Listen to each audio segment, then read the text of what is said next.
क्या औरतों को आमिल बनना चाहिए और ख़वातीन अपना रूहानी सफ़र किस तरह तय कर सकती हैं। मखसूस अयाम में क्या औरतों की रूहानियत पर कुछ फ़र्क पड़ता है और जब औरतों के मखसूस दिन आते हैं क्या उसमें ख़वातीन को परहेज़ करना चाहिए या नहीं,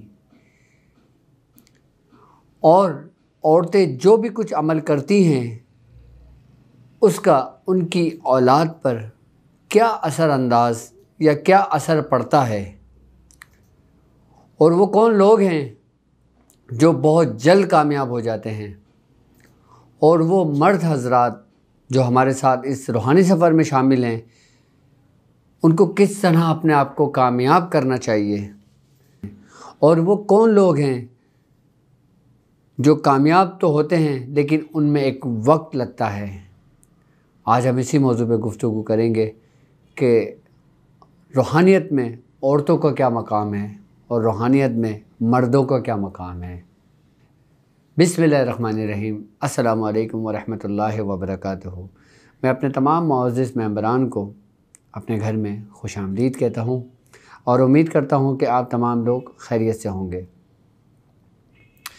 रूहानियत के रास्ते पे चलने वाले मेरे साथ जिनमें तादाद ख़वातीन की भी है, और ख़वातीन ये बात कहती हैं कि डॉक्टर साहब आप औरतों के मुतालिक भी गुफ्तगू किया करें कि वो रूहानी सफ़र अपना कैसे तय करें और रूहानी सफ़र किस तरह उनको तय करना चाहिए, क्योंकि मर्द हज़रात पे कोई इतनी पाबंदी नहीं होती, यानी कि वो हर मामलात में आसानी के साथ कर लेते हैं। लेकिन अगर हम ख़वातीन की बात करते हैं तो ख़वातीन के ऊपर घर की भी ज़िम्मेदारियाँ होती हैं, बच्चों की भी ज़िम्मेदारियाँ होती हैं और फिर दूसरे मामलात की भी ज़िम्मेदारियाँ होती हैं।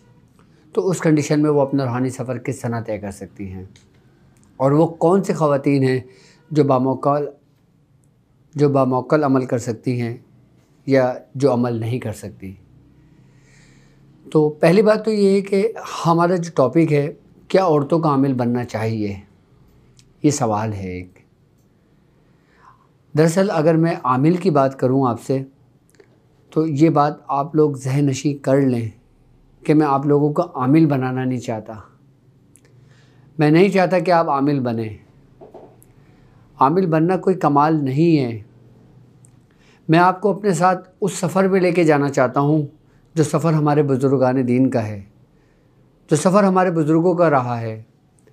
और हमारे बुज़ुर्गों के सफ़र में शुरू से लेकर अगर हम आखिर तक की बात करते हैं, और इंशाल्लाह ये सफ़र क़यामत तक चलता रहेगा। इस सफ़र की अगर हम बात करते हैं तो इसमें मर्द के साथ साथ ख़वातीन का भी बड़ा किरदार रहा है। हम मर्द हज़रात के बारे में तो बहुत अच्छी तरीके से जानते हैं, लेकिन ख़वातीन के बारे में नहीं जानते। अगर हम ख़वातीन ही की बात करते हैं तो हमने जो सफ़र शुरू किया है रूहानियत का, आप ये देखें कि इसमें सबसे पहले मैं प्रैक्टिस ऑफ मेडिटेशन स्टार्ट किया है। और जो लोग अभी नए मेरे चैनल पर आए हैं, जो ये वीडियो देखेंगे, जो नए लोग होंगे, वो अगर मेरी वीडियो से शुरू से देखना शुरू करेंगे तो उनको पता चलेगा कि ये रूहानी सफ़र हमारा है क्या, और इस रूहानी सफ़र का हमारा बेसिकली मकसद क्या है, हम ये रूहानी सफ़र क्यों तय कर रहे हैं। इस सब का मकसद और सिर्फ हमने रूहानियत को हासिल करना है, हमने उस मार्फत को हासिल करना है, हमने उस नूर को पाना है जो हमारे अंदर में मौजूद तो है लेकिन हम उससे गाफिल हैं। जिस तरतीब के साथ प्रैक्टिस ऑफ मेडिटेशन की मशक हमारी चल रही है, डॉट वाली, वो लोग कर रहे हैं और उसमें अल्लाह तबारक ताला ने कामयाबी भी अता की है। उसके साथ साथ मैंने आप लोगों को सूरह कुरैश भी तालीम की है, और सूरह कुरैश की मेरी तरफ़ से तमाम मेरे जानने वालों को, मेरे सुनने वालों को, मुझे देखने वालों को और मेरे साथ रूहानी सफ़र में चलने वालों को, सबको आम इजाज़त है। अभी सूरह कुरैश जो मेरी बहन जो ख़वातीन पढ़ रही हैं, जो मेरे साथ चलने वाले मेरे शागिर्द सूरह कुरैश पढ़ रहे हैं, अच्छा ये चीज़ ज़हन नशी करें कि अभी हम सूरह कुरैश की ज़कात अदा नहीं कर रहे। अभी हम सूरह कुरैश को अपने अंदर जब्स कर रहे हैं, सल्ब कर रहे हैं, इसके रूहानियत को, इसकी मार्फत को। अभी हम अपने जिस्म को आदत डाल रहे हैं सूरह कुरैश पढ़ने से। हम जिस चीज़ की आदत अपने जिस्म को डालेंगे ना, तो वो चीज़ हमारा दिमाग भी एक्सेप्ट करेगा और हमारे तमाम आज़ा उस चीज़ को एक्सेप्ट करेंगे। क्योंकि ज़कात अदा करना एक बहुत बड़ी ज़िम्मेदारी होती है। अगर हम ये कहें कि अभी हम सूरह कुरैश आपसे पढ़वा इसीलिए रहे हैं ताकि आपके अंदर एक रूहानियत पैदा हो, आपके अंदर एक जज्बा पैदा हो, एक शौक़ पैदा हो। और अब इस सफ़र के अंदर मेरे साथ हज़ारों लोग चल रहे हैं। अब ज़रूरी नहीं कि हज़ारों लोग ही इस सफ़र को इख्तिताम तक पहुँचें। कुछ लोग ये सफ़र अधूरा भी छोड़ देंगे, कुछ लोग इस सफ़र में बिल्कुल आखिर तक मेरे साथ होंगे। अच्छा, जो लोग इस सफ़र में मुझे छोड़ देंगे, ये बात याद रखिएगा कि उनको भी किसी किस्म का कोई नुकसान नहीं होगा। क्योंकि अभी सूरह कुरैश सिर्फ मैं आपसे पढ़वा रहा हूँ इसलिए कि ताकि आपके जिस्म और आपकी रूह उस चीज़ को एक्सेप्ट कर ले। हमारे बुज़ुर्गों ने फरमाया है कि आप कोई भी एक चीज़ करें और उसकी रस्सी को मजबूती से थाम लें। मैं अपने हर प्रोग्राम में यही बात करता हूँ और मैं सिर्फ़ और सिर्फ सूरह कुरैश को ही लेकर चलूँगा, क्योंकि मैं चाहता हूँ कि सूरह कुरैश में मैं आपको कामिल कर दूँ पूरा, ऐसा कि आपके तमाम काम सूरह कुरैश से हो जाएं। क्योंकि सूरह कुरैश की ख़ास बात यह है कि इसके पढ़ने वाले को कभी रुजत नहीं होती। अभी कुछ लोग 40 मरतबा सूरह कुरैश पढ़ रहे हैं, अपने आप को तैयार कर रहे हैं। कुछ लोग 70 मरतबा सूरह कुरैश पढ़ रहे हैं, वो अपने आप को तैयार कर रहे हैं।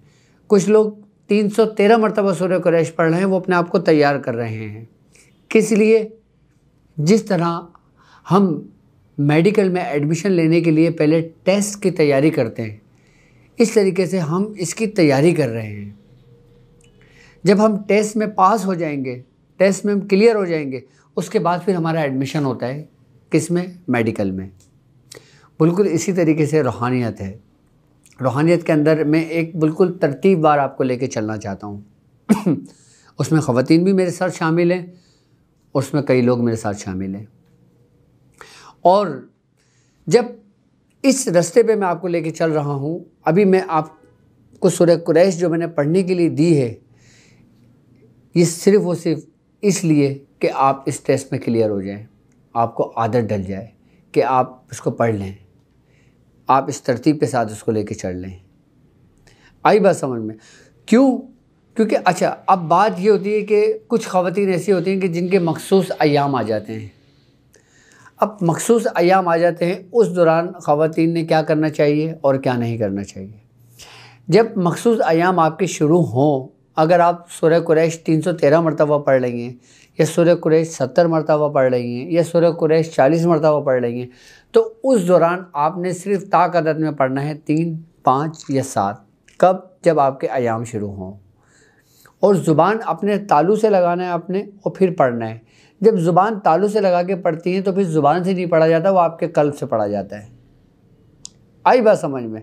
अच्छा, जब आप इस कंडीशन में होती हैं तो आपके ऊपर परहेज़ की भी कोई कैद नहीं होती, क्योंकि आप इसका चिल्ला नहीं कर रही हैं, आप इसकी ज़कात कबीर अदा नहीं कर रही हैं, आप इसकी दावत नहीं दे रही हैं, इसलिए कोई कबाहत नहीं है, इसमें कोई मसला नहीं है आपके लिए।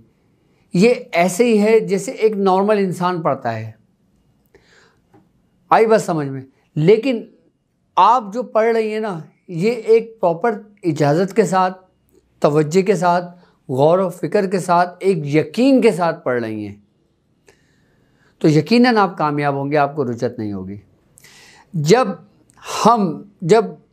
आप लोगों के 40 दिन मुकम्मल हो जाएंगे 313 पढ़ने के बाद, जब मैं इसकी ज़कात सग़ीर अदा करवाऊँगा आप लोगों से, फिर उसमें मैं आप लोगों से परहेज़ करवाऊँगा। फिर आपने परहेज़ करना होगा, सख्त परहेज़ करना होगा।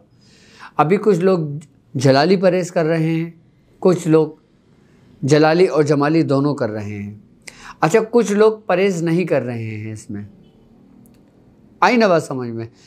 तो लेकिन जब मैं आप लोगों से ज़कात कबीर अदा करवाऊँगा इसमें आपको मखसूस करना पड़ेगा अपने आप को एक कमरे के अंदर महदूद करना पड़ेगा आपको। तब आपने तर्क जलाली भी करना होगा, तर्क जमाली भी करना होगा। आई बात समझ में? और फिर मैं आपको तरीक़ेकार समझाऊंगा कि परहेज़ और मज़ीद हमने किस तरह करना है। इसके लिए मैं आपके लिए पूरी वीडियो बनाऊंगा, मैं जब ज़कात कबीर इसकी मैं अदा करवाऊंगा आपसे। आई बात समझ में? अभी परहेज़ सिर्फ़ और सिर्फ इसलिए मैं करवा रहा हूँ आपको, ताकि आपके जिस्म को आदत डले, ताकि आपको जो आप पढ़ रहे हैं ना उसकी अहमियत का अंदाज़ा आपको हो कि आप किस तरह पढ़ रहे हैं, किस तरतीब के साथ पढ़ रहे हैं। अच्छा, इस रस्ते के अंदर ख़वातीन की बहुत अहमियत है। उसकी वजह पता है क्या है? उसकी वजह ये है कि कहते हैं कि अगर मर्द दीनदार हो तो दीन उसकी दहलीज तक रहता है, लेकिन अगर औरत दीनदार हो तो दीन उसकी नस्लों में चलता है। यानी कि औरत का मकाम कितना बड़ा मर्तबा है अल्लाह ताला ने जो दिया है, कितना बड़ा मकाम और मर्तबा अल्लाह रब्बुल इज़्ज़त ने औरतों को दिया है कि इन औरतों के बतन से ही बड़े बड़े औलिया कराम को अल्लाह रब्बुल इज़्ज़त ने पैदा किया है। आई बात समझ में? अपने महबूब को लेकर आया है अल्लाह रब्बुल इज़्ज़त। और औरतों के मकाम की अगर हम बात करते हैं तो हमारे दीन इस्लाम ने औरतों को हुकूक दिए हैं, वो किसी और मज़ाहिब में नहीं दिखते, वो किसी और मज़ाहिब में नहीं मिलते। आप ये देखें कि कुछ मज़ाहिब के लोगों के अंदर ये बात है कि जब औरत मखसूस अय्याम में आती है तो उसको वो अछूत कह देते हैं, उसको अपने से जुदा कर देते हैं। यहाँ तक कर देते हैं, मैंने एक कबाइल के बारे में ज़रूर पढ़ा था, मैं आपको भी बताना चाहता हूँ कि उस औरत को बाकायदा तौर पे कबीले से निकाल दिया जाता था। कबीले के बाहर एक मखसूस जगह का एहतमाम किया जाता था, वहाँ पे उन औरतों को रखा जाता था। जब वो औरत अपने मखसूस अय्याम गुजार लिया करती थी, फिर उसको बाद घर में आने की दावत दी, एंट्री होती थी उसकी, वरना उससे पहले नहीं होती थी। तो आप ये देखें कि हमारा दीन इस्लाम किस तरह पाकीज़ा मज़हब है, किस तरह उसने आसान कर दिया है आप लोगों के लिए। लेकिन बशर्त ये कि आप दीन को समझें, आप इस्लाम को समझें कि उसने कितनी आसानियां हम लोगों के लिए पेश कर दी हैं। तो यहाँ तक कि हज़रत आयशा सिद्दीक़ा रज़ी अल्लाह ताला अन्हा फरमाती हैं कि जब मैं मखसूस अय्याम में आया करती थी तो मैं सरकार दो आलम सल्लल्लाहु अलैहि वसल्लम के बालों में कंघी तक किया करती थी। यहाँ तक कि सरकार दो आलम सल्लल्लाहु अलैहि वसल्लम मेरा झूठा पानी तक पी लिया करते थे। ये मियाँ बीबी की मोहब्बत थी। ये हमारा दीन ही है जिसने इन मामलात को ख़त्म किया जो दूसरे मज़ाहिब में अंदर ये बातें थी, जो औरतों को इन मखसूस अय्याम के अंदर जुदा कर दिया करते थे, उनको फिर गलत करार दे दिया करते थे। जब वो अय्याम ख़त्म हुआ करते थे फिर औरतों को अंदर आने की दावत दी जाती थी। हमारा दीन है कि जिसने चीज़ को ख़त्म किया था। वरना आप थोड़ा सा अगर स्टडी पढ़ें, तारीख़ को पढ़ें तो आपको पता चलेगा। अब रूहानी सफ़र में औरतों को क्या मकाम है, क्या हैसियत है, क्या अहमियत है, उसकी वजह यह है कि औरत जब कोई रूहानियत को सीखती है, औरत जब अपना रूहानियत का सफ़र तय करती है, तो आप ये यकीन करें कि उसके पूरे ख़ानदान को उसका असर पड़ता है, उसकी पूरी नस्लों पे उसका असर पड़ता है, उसकी औलादें नेक पैदा होती हैं, उसकी नस्ल नेक होती है।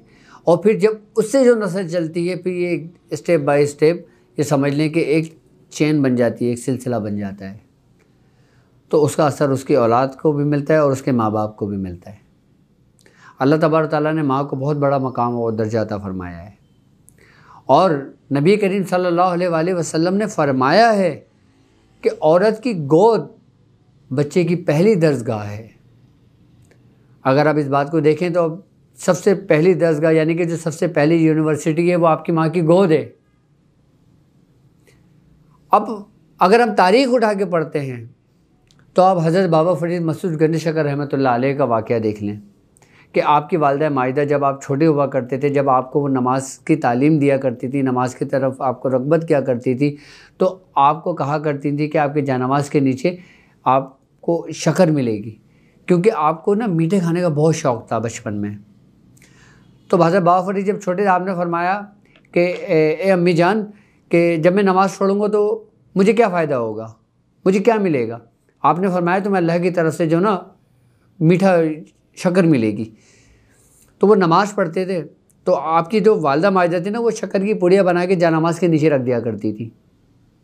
जब आप नमाज़ पढ़ते थे, जब जानमाज़ उठाते थे तो आपको वो पुड़िया मिल जाया करती थी, आप बहुत खुश हुआ करते थे। आपका यकीन बनाया आपकी वालदा ने, आपके अंदर पैदा किया यकीन। एक दफ़ा हुआ ये कि हज़रत बाबा फरीद मसूद गंज का नमाज़ पढ़ी, आपकी वालदा माजिदा ने वो पुड़िया रखना भूल गई। नमाज का वक्त हो गया, आप नमाज़ पढ़ने आए, आपने नमाज़ पढ़ी, आपको जब याद आया तो आपने नमाज़ पढ़ी, आपने जानमाज़ उठाई, आपको वो शक्कर की पुड़िया मिल गई, आपने शक्कर की पुड़िया खा ली। आपकी वालदा माजिदा ने पूछा कि ए बाबा फरीद, आज तुमने नमाज़ नहीं पढ़ी बाबा? तो आपने कहा जी अम्मा मैंने पढ़ ली और मुझे पुड़िया भी मिल गई आपने। तो आपने अल्लाह ताला का शुक्र अदा किया, ए बारी ताला तूने मुझे रुस्वा होने से बचाया। ये यकीन ही था। तो ख़वातीन ने अपनी औलादों की तरबियत इस तरह भी की है। आई ना बात समझ में। अब रूहानियत के सफ़र में अगर हम किसी सफ़र में चल रहे होते हैं, हम किसी चीज़ की तालीमात को ले रहे होते हैं, तो इसका मतलब ये नहीं है कि हमें जिन परेशान करेंगे, हमें शयातीन परेशान करेंगे, हमें मौकलान परेशान करेंगे, हमें दूसरे लोग परेशान करेंगे। ऐसा हरगिज़ नहीं होता। अच्छा, आप लोग सूरह कुरैश जो पढ़ रहे हैं ना, तो उसके पढ़ाने की बेहतरीन वजह ये भी है कि सूरह कुरैश आपको जादू से महफूज रखती है, शयातीन से महफूज रखती है। अच्छा, जो लोग जादू से मुतासिर होते हैं वो लोग अगर सूरह कुरैश पढ़ते हैं ना, तो इस सूरह कुरैश की बरकत से वो जादू के असरात भी ख़त्म होने लगते हैं। जब आप इसकी पूरी पाबंदी कर लेते हैं और आपके 120 दिन कंप्लीट हो जाते हैं पढ़ते हुए, तो जादू के असरात भी ख़त्म होने शुरू हो जाते हैं। और एक वक्त ऐसा आता है कि असरात मुकम्मल तौर पर ख़त्म हो जाते हैं इसके, और उसके बाद जादू के असर नहीं होता सूरह कुरैश पढ़ने वाले को। सूरह कुरैश पढ़ने वाले के लिए 3 फ़ायदे हैं। सबसे पहली बात तो ये कि वो हासिदों के हसद और दुश्मनों के शर से महफूज रहता है। दूसरी बात यह कि वो जादू से महफूज रहता है। तीसरी बात यह कि वो तमाम शयातीन जिन्नात से महफूज रहता है। अब आप मुझे बताएं बाकी बचा क्या? हर चीज़ से तो आप महफूज हो गए, सिर्फ और सिर्फ सूरह कुरैश पढ़ने से। अच्छा, अब सूरह कुरैश बामौकल भी पढ़ी जाती है, लेकिन वो हमारे बाद का सफ़र है, क्योंकि ये सफ़र बहुत तवील होने वाला है। ये मुख्तसर सफ़र नहीं है, ये एक तवील सफ़र है। मैं आपको सूरह कुरैश में इतना मुकम्मल कर, इतना कामिल कर दूंगा ना आपको, कि आपको किसी और चीज़ की ज़रूरत नहीं पड़ेगी। आपको सूरह कुरैश का भी अमल कराऊंगा, सूरह कुरैश की दावत भी कराऊंगा, सूरह कुरैश बामौकल भी कराऊंगा, और आपको सूरह कुरैश के तमाम उन चारों अनासी की तस्खीर के तरीक़ेकार भी समझाऊंगा आपको। लेकिन हर काम स्टेप बाय स्टेप होगा ना, एक तरतीब के साथ होगा ना। अब जाहिर सी बात है, अब जो लोग मेरे साथ अभी इस महीने 2 महीने के अंदर मेरे साथ इस सफ़र में शामिल हुए हैं, तो पहले वो सूरह कुरैश पढ़ेंगे। जब वो सूरह कुरैश के अमल मुकम्मल कर लेंगे, अपने जो नक्श लिख रहे हैं उसको मुकम्मल कर लेंगे, और जो डॉट वाली प्रैक्टिस कर रहे हैं वो करते रहेंगे, तो जब ये अमल हमारा मुकम्मल होगा ना सूरह कुरैश का, उसके बाद फिर हम इसकी ज़कात अदा करेंगे। और जब हम इसकी ज़कात कबीर अदा करेंगे, फिर उसके बाद फिर हम ज़कात अकबर पे जाएंगे, और ज़कात अकबर अदा करने के बाद फिर हम इसके मामलात में, इसके बारे में आपको इतना कुछ तालीम कर दूंगा ना इसके तरीक़ेकार, कि आपकी आने वाली नस्लों के लिए महफूज रहेंगी ये वीडियो और मेरी बातें, और ये मेरा इल्म, और ये हमारे सिलसिले की तालीमात। अब औरतों के मुतालिक अगर मैं बात करता हूँ कि औरत अगर ये रूहानी सफ़र में सीखती है और ये सब अपने आप को पाबंदी करती है और इसकी रस्सी को मजबूती से थामती है, तो यकीनन उसके आने वाली नस्लें इससे इस्तिफ़ादा हासिल करेंगी, इससे फ़ायदा हासिल करेंगी। अच्छा, क्या ख़वातीन को भी अमल का इतना ही फ़ायदा होता है कि जितना मर्दों को होता है? ये सवाल भी आपके दिल में पैदा होता होगा। तो यकीनन देखें, जिस ख़वातीन की तवज्जो, क़ुव्वत, पावर, उसकी यकसुई जितनी कामिल होगी ना, उसको उतना ही फ़ायदा होगा, चाहे मर्द हो या ख़वातीन हो। उन दोनों को यकसा फ़ायदा होता है। इसमें ऐसा नहीं है कि ख़वातीन और मर्द अगर दोनों काम कर रहे हैं तो मर्द को ज़्यादा फ़ायदा हो रहा है और औरत को ज़्यादा फ़ायदा नहीं हो रहा, ऐसा नहीं होता। यहाँ फ़ायदा और फ़ायदे से मतलब होता है कि रूहानियत का पैदा होना। रूहानियत आप अपनी तवज्जो से और अपनी पाबंदी के साथ जो आप अमल कर रहे होते हैं उसकी वजह से पैदा होती है। अच्छा, जब ख़वातीन ये अमल कर रही होती हैं उसमें जब इनके मखसूस अय्याम आते हैं तो इनकी रूहानियत पे कोई इसका असर नहीं होता, कोई फ़र्क नहीं पड़ता। अच्छा, इस गैप को हम गैप शुमार नहीं करते। आई ना बात समझ में? अब मिसाल के तौर पे अगर एक लेडीज़ 40 दिन सूरह कुरैश पढ़ रही हैं, ठीक है, अब 40 दिन में से उन्होंने 11 दिन सूरह कुरैश पढ़ी, 12वें दिन उनको मखसूस अय्याम शुरू हो गए। अब उन्होंने 11 दिन को स्टॉप करने के बाद अपने अमल स्टॉप कर देना है, अपने वो दिन गुजारना है। और जब दिन गुजारना है तो उस दिनों के अंदर 3, 5, 7 मरतबा पढ़ के उसको दिन गुजारना है। जब 7 दिन उनके मुकम्मल हो जाएं, जब वो गुस्ल कर लें, उसके बाद फिर वही अमल शुरू कर दें। यानी कि 11 दिन उन्होंने पढ़े थे, 11वें दिन से 12वां दिन उनका काउंट होगा गुस्ल करने के बाद जब वो शुरू करेंगी। फिर वो 12वें दिन से काउंट होकर फिर वो अपने 40 दिन मुकम्मल कर लेंगी। इसी तरह ख़वातीन जो नक्श लिख रही हैं वो नक्श लिखें और जब उनको शुरू हो जाएं तो फिर वो उसको स्टॉप करें। स्टॉप करने के बाद जब वो गुस्ल कर लें उसके बाद से फिर वो अपनी तादाद को मुकम्मल कर लें। आई बस बाज़ ख़वातीन को मैंने इस चीज़ की इजाज़त दी है, जब कोई मखसूस अय्याम हो तो ताक अदद में 3, 5, 7 इसमें कोई भी नक्श लिख के अपने पास रख लें। आई बात समझ में? ये तो तरीक़ेकार आपको मैंने औरतों के मखसूस अय्याम के समझा लिए और उम्मीद है कि आपको समझ में आ गए होंगे। अच्छा, अब वो ख़वातीन जो प्रेग्नेंट हैं, जो हामला हैं, अच्छा अब ये देख लें कि अब कोई अमल आप करना चाहती हैं इस कंडीशन के अंदर तो वो भी कर सकती हैं, उसमें भी कोई मना नहीं है। लेकिन आप कोई भी अमल अपने 8वें महीने के बाद शुरू नहीं कर सकती। यानी कि आपको अगर हमल को 8वां महीना स्टार्ट हो चुका है तो आप अमल शुरू ना करें, ठीक है? क्यों? क्योंकि उसके बाद आपके 40 दिन मुकम्मल नहीं होंगे, आपकी फ़रागत का वक्त करीब हो जाएगा।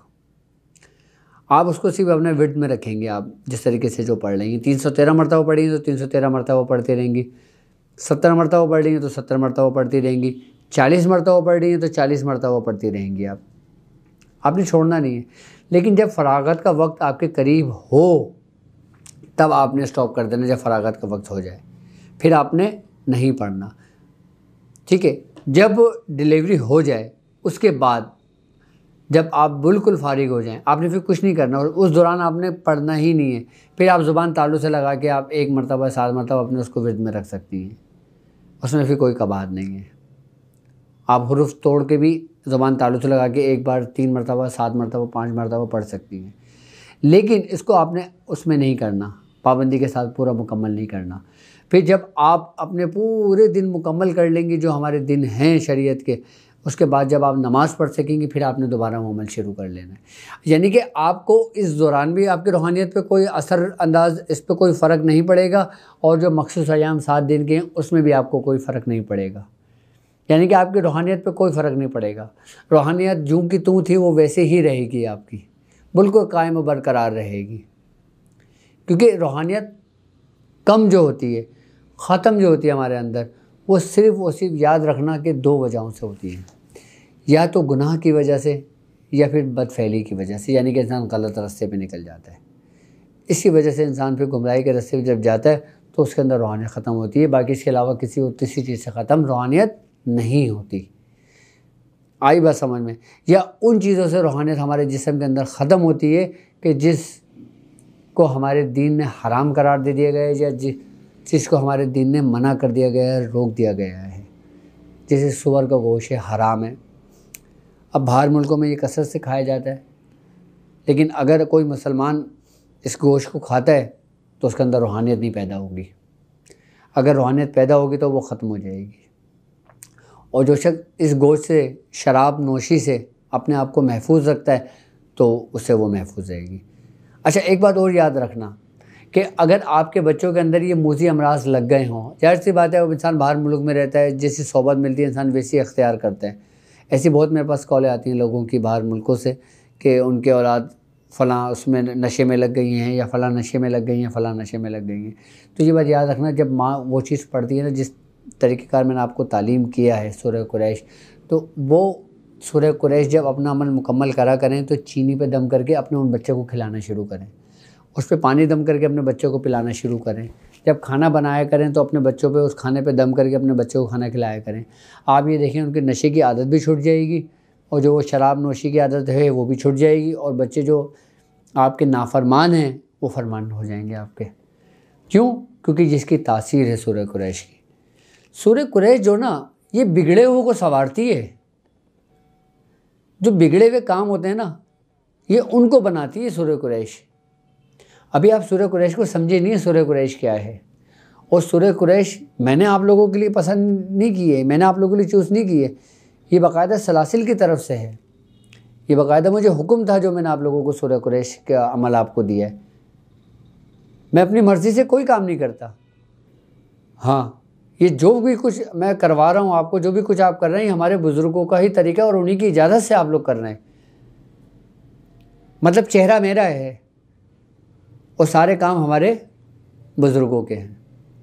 ये सारा फैज़ वहीं से आ रहा है, ये सारी इजाज़तें वहीं से आ रही हैं, ये सारे तरीक़ेकार वही लोग समझा रहे हैं, ये सारा सब कुछ वही उन्हीं की तालीमात हैं। क्यों? क्योंकि हमने अपने आप को अपने बुज़ुर्गों के सुपुर्द कर दिया। अगर आप लोग अपने आप को मेरे सुपुर्द कर देंगे तो यकीनन आप बुज़ुर्गों के हाथ सुपुर्द होंगे। क्यों? क्योंकि मेरे हाथ में आपका हाथ है, आपका हाथ मेरे हाथ में, मेरा हाथ मेरे बुज़ुर्गों के हाथ में, और मेरे बुज़ुर्गों का हाथ फिर सरकार दो आलम सल्लल्लाहु अलैहि वसल्लम तक पहुंचता है। तो ये वो हाथ हैं जो गिरते हुए को संभाल लेते हैं, जो किसी को गिरने नहीं देते। लोगों के दिलों में अगर रुजत का डर हो या किसी और मामलात का डर हो तो वो डर अपने दिलो दिमाग से निकाल दें। आप लोग अकेले नहीं हैं, तन्हा नहीं हैं, आपकी पुष्ट बहुत भारी है। आप इस चीज़ से मुतमईन हो जाएं कि अल्हम्दुलिल्लाह हमारे जो ख़ानदान कादरिया है, हमारी जो निस्बत है अबू लुलाई, और जिन सलासिल से हमें फैज़ है, अल्हम्दुलिल्लाह वो बुज़ुर्ग हमसे गाफिल नहीं है। ये सारा फैज़ उन्हीं का है। ये मैं समझता हूँ अब मेरी बहन ख़वातीन को तमाम बातें समझ में आ गई होंगी। और अब मैं बात करता हूँ उन लोगों की, वो कौन लोग हैं जो बहुत जल्द कामयाब हो जाते हैं, कुछ लोग देर से कामयाब होते हैं। रूहानियत के रास्ते में जो लोग जल्द कामयाब हो जाते हैं उनकी मिसाल ऐसे होती है कि जैसे सूखी लकड़ी। सूखी लकड़ी में अगर आप आग लगाते हैं तो वो फ़ौरन जल जाती है, आग पकड़ लेती है सूखी लकड़ी।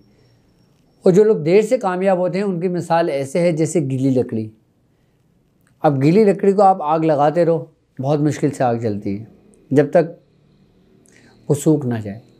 उस वक़्त तक वो आग नहीं पकड़ती, सिर्फ धुआं देती रहती है। तो बुज़ुर्गाने दीन अपनी तवज्जो के ज़रिए उन गीली जो लकड़ियाँ हैं सबसे ज़्यादा तवज्जो उन पर करते हैं, उन पे रियाज़त करते हैं, उन पे मेहनत करते हैं, उनकी तरबियत करते हैं। और फिर एक वक्त आता है कि यकीनन वो कामयाब होते हैं। अच्छा, अब हमें कैसे पता चलेगा कि हम सूखी लकड़ी हैं या गीली लकड़ी हैं? देखें, एक बात याद रखना, सूखी लकड़ी वो होता है कि जो शरीयत को भी जानता है, जो तरीक़त को भी समझता है, जो दीन इस्लाम से वाकिफ़ होता है, यानी कि उलमाए कराम।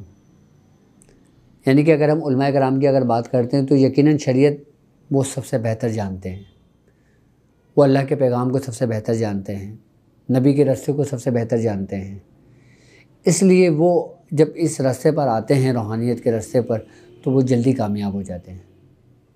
एक आम लोग वो गीली लकड़ी के मानिंद होते हैं। वो सिर्फ़ उन चीज़ों को जानते हैं जिन चीज़ों को उन्होंने पढ़ा होता है या अपने बुज़ुर्गों से सुना होता है। जैसे 5 वक्त की नमाज़ पढ़ना, रोज़ा रखना, रमज़ान में हज अदा करना, ज़कात देना, या अच्छाई और बुराई, बस इससे ज़्यादा कुछ नहीं। हम लोग तो नहीं जानते ना। बुजुर्गान दीन जब भी तो फरमाते हैं ना कि जो लोग शरीयत के बगैर अगर तरीक़त के रास्ते पे कदम रखते हैं तो वो गुमराह होने का ज़्यादा डर होता है उनका, क्योंकि उनका शैतान फिर जगह जगह पे उनको गुमराह करने की कोशिश करता है। अब आम लोग होते हैं, जाहिर सी बात है, वो मकसद उनका ईमान कमज़ोर होता है, उनका यकीन कमज़ोर होता है, इसलिए उनको गुमराह होने का डर होता है, इसलिए उनको गीली लकड़ी करार दिया गया है। अच्छा, बुजुर्गान दीन उन पर क्यों ज़्यादा मेहनत करते हैं, क्यों इतनी तरबियत नशीस करते हैं, क्यों इतनी अपनी महफ़िलें में उनको दावत देते हैं, क्यों बुजुर्गान दीन और अपने उनके लिए वाज करते हैं, उनकी तरबियत करते हैं, उनको समझाते हैं, उनको बताते हैं, दीन की पूरी टोटल मालूमात देते हैं, सिर्फ इसलिए कि उनकी वो तरबियत मुकम्मल हो रही होती है। वो जो गीली लकड़ी है ना, वो खुश्क हो रही होती है। जब वो खुश्क हो जाती है वो एकदम चिंगारी पकड़ लेती है। अच्छा, खुश जब हो जाती है, पता है आपको क्या निशानी होगी इसकी, कि आपके दिल में अपने शेख की मोहब्बत पैदा हो जाएगी। इसका मतलब क्या हुआ कि आपकी जो गीली लकड़ी थी वो खुश हो गई। अब जब मोहब्बत पैदा हो गई तो यकीनन आप कामयाब हो गए।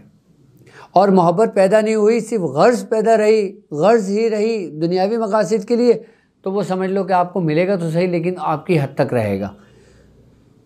अगर मोहब्बत में वो चीज़ कन्वर्ट हो गई तो ये समझ लें कि आपके ज़रिए पे दूसरे लोगों को भी फ़ायदा होगा। अच्छा, ये चीज़ें आपकी नीयतों के ऊपर डिपेंड करती हैं। आपकी जैसी नीयत होगी ना, आपके साथ वैसे ही मामला सरजद होने लगेंगे।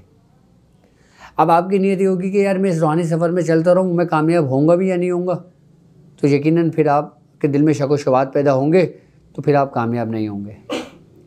अगर आपकी ये नीयत होगी कि मैं रूहानी सफ़र में चल रहा हूँ और मैं यकीनन कामयाब होऊंगा, क्योंकि यही रास्ता हक़ का रास्ता है, सच का रास्ता है, तो आप यकीनन कामयाब होंगे। यानी कि सारा दारो मदार जो ना, आप ये देखें कि आपकी ही की नीयतों के ऊपर है। इन्ना अमालु बिन नियत, के हर अमल का दारो मदार आपकी नीयतों पर है। आई बात समझ में? तो मैं समझता हूँ कि अब आप लोगों को ये बात भी समझ में आ गई होगी कि हम जल्दी कामयाब कैसे होंगे और कब होंगे और किस वक्त होंगे। ठीक है, ये सफ़र हमारा चलता रहेगा। और दरअसल ये वीडियो बनाने का मकसद सिर्फ एक छोटा पैगाम आपको देना था, जो ख़वातीन के लिए था। और ख़वातीन मेरी बहनें, मैं समझता हूँ अच्छी तरीके से समझ गई होंगी। और जो मर्द हज़रात, जो लोग हमारे साथ रूहानी सफ़र में शामिल हैं, उनके भी कुछ सवालात थे जो मैंने अभी आप लोगों को सवाल के जवाबात अभी दिए हैं। और जो लोग हमारे साथ इस रूहानी सफ़र में शामिल हैं, वो टेलीग्राम का हमारा ग्रुप है, प्रैक्टिस ऑफ मेडिटेशन के नाम से, आप वो ग्रुप भी ज्वाइन करें। और उस ग्रुप में भी माशाल्लाह अल्हम्दुलिल्लाह 2000 से ज़्यादा के लोगों की तादाद मुकम्मल हो चुकी है। और मज़ीद उसमें लोग ऐड हो रहे हैं। और हमारा जो ग्रुप ओपन होने की टाइमिंग है वो पाकिस्तानी टाइम के मुताबिक रात 8 बजे से लेकर 9 बजे तक की है।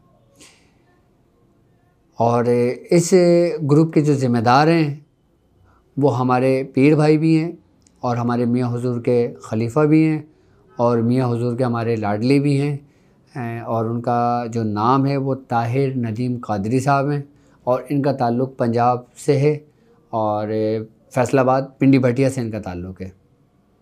और जब मेरा वहाँ पे पंजाब आना होता है तो ताहिर नदीम कादरी साहब जो हैं, मैं उनके यहाँ ठहरता हूँ। ये वहाँ पे बहुत खिदमत करते हैं, और अल्हम्दुलिल्लाह इनका वहाँ पे बहुत बड़ा हल्का भी है।